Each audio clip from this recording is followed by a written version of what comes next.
Jag är tönt som spelar WoW. Nu får jag så gå här, ni bara. Jag är en tönt som spelar WoW. Jag är en tönt som spelar Counter-Strike. Med datan och bråd, jag är inte att spela. Så kommer en kille springer här och bara.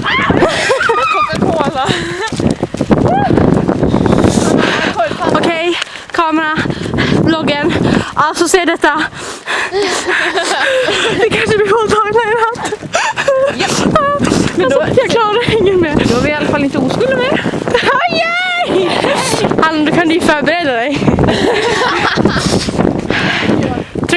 Tror inte Kid har något emot det. Ja, du slipper ju mer.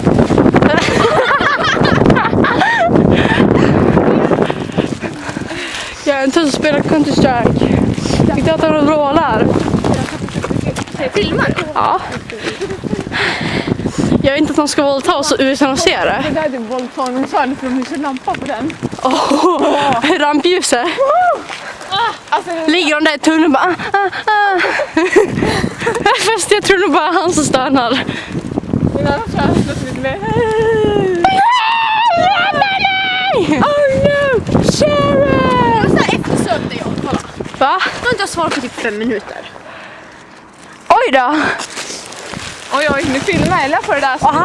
Och han som klagar på att du inte, eller på att du blir typ orolig när han inte svarar. Eller du filmar. Ja, jag vet. Nu får han reda på det där snart. Han kommer bli skitsur på mig. Men han tittar ändå inte i min blogg så. Whatever! Han kollar ju in mig.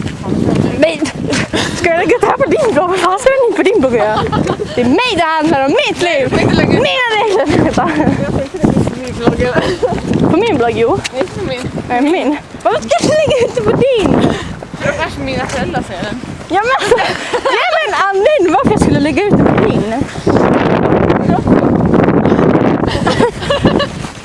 För de ser för att du ute går i stadsparken och är rädd för att du blir hålltagen. I get Nej, jag är it. inte rädd för det. Makes so much sense. Det blir väldigt så här, nej, jag är inte rädd för det.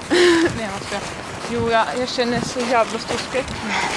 Ja, alltså. Jag överlever inte. Vi kommer inte klara Filmar istället. vi kommer inte klara det här alltså. Jag håller redan på hålltagen av isen.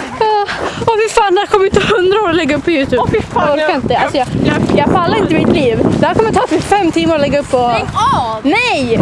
Jag är Så filmar ni på igen. Hej då bloggers!